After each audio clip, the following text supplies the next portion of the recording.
उत्तर प्रदेश में कांवड़ मार्ग पर नेम प्लेट लगाने का विवाद गहराता जा रहा है। बीजेपी के जो तमाम सहयोगी दल हैं अब वो भी विरोध कर रहे हैं। आज ही आरएलडी के चीफ जयंत चौधरी का बयान आया है कि ये फैसला वापस लेना चाहिए। समाजवादी पार्टी की इस पर क्या राय है, मेरे साथ बात करने के लिए विधायक रविदास मेहरोत्रा जी हैं। रविदास जी, अब जयंत चौधरी भी खुली मुखालफत कर रहे हैं और इस पूरे आदेश की आलोचना कर रहे हैं और वापस लेने की मांग की है।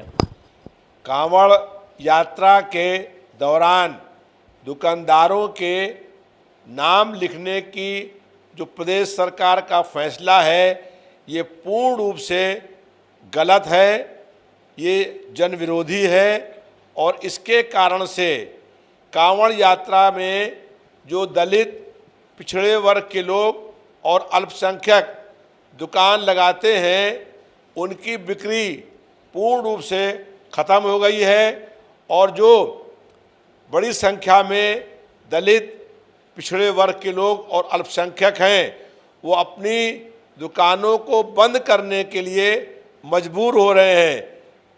भाजपा की प्रदेश सरकार ने दलितों, पिछड़ों और जो माइनॉरिटी के लोग हैं उनका अपमान करने के लिए ये फैसला करने का काम किया है। ये फैसला पूर्ण रूप से गलत है और प्रदेश सरकार को तत्काल रूप से अपने इस फैसले को विड्रा करना चाहिए।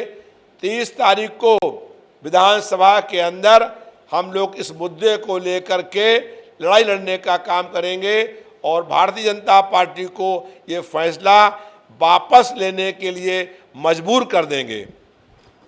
जयंत चौधरी, आरएलडी, ये बीजेपी की गठबंधन पार्टियां हैं। जयंत चौधरी ने आज इसका विरोध किया है, खुला विरोध किया है और जयंत चौधरी खुद केंद्र में मंत्री हैं और उनके पार्टी के अनिल, वो भी यूपी सरकार में मंत्री हैं। दोनों एक साथ खड़े होकर इस फैसले का विरोध कर रहे हैं।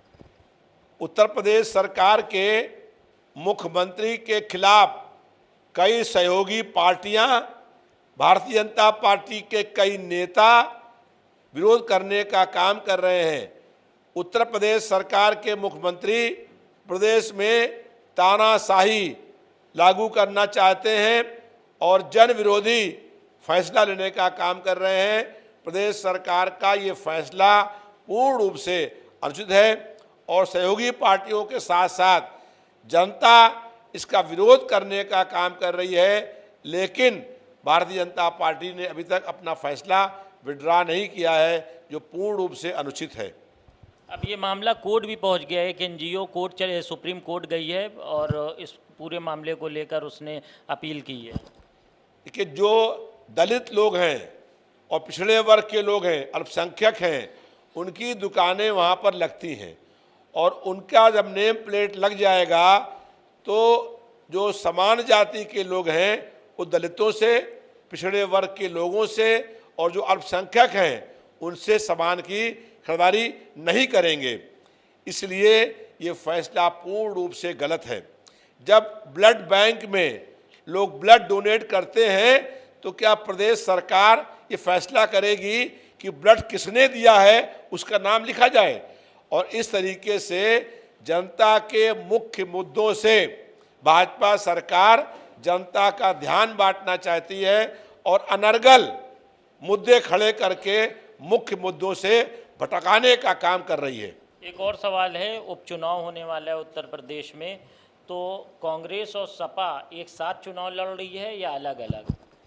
समाजवादी पार्टी और कांग्रेस मिलकर के चुनाव लड़ेंगे। इंडिया गठबंधन 10 सीटों पर चुनाव जीतेगा और भारतीय जनता पार्टी के खिलाफ पूरे प्रदेश में जन आक्रोश व्याप्त हो गया है। जनता ने मन बना लिया है कि भारतीय जनता पार्टी को हराने का काम होगा। इस 10 विधानसभा के उपचुनाव के बाद इंडिया गठबंधन चुनाव जीतेगा तो भाजपा की प्रदेश सरकार पर अंकुश कायम हो जाएगा और जुल्म अन्याय जो हो रहा है वो बंद होने का काम होगा। बहुत शुक्रिया हमसे बात करने के लिए। विधायक रविदास मेहरोत्रा थे, जिनका कहना है कि जो फैसला है नेम प्लेट वाला वो सरकार वापस ले। इससे कहीं ना कहीं जो तमाम दलित, पिछड़ा और अल्पसंख्यक समाज के लोग हैं उनका आर्थिक नुकसान होगा। कैमरा पर्सन मेहंदी हसन के साथ कफीलुर रहमान, भारत समाचार, लखनऊ।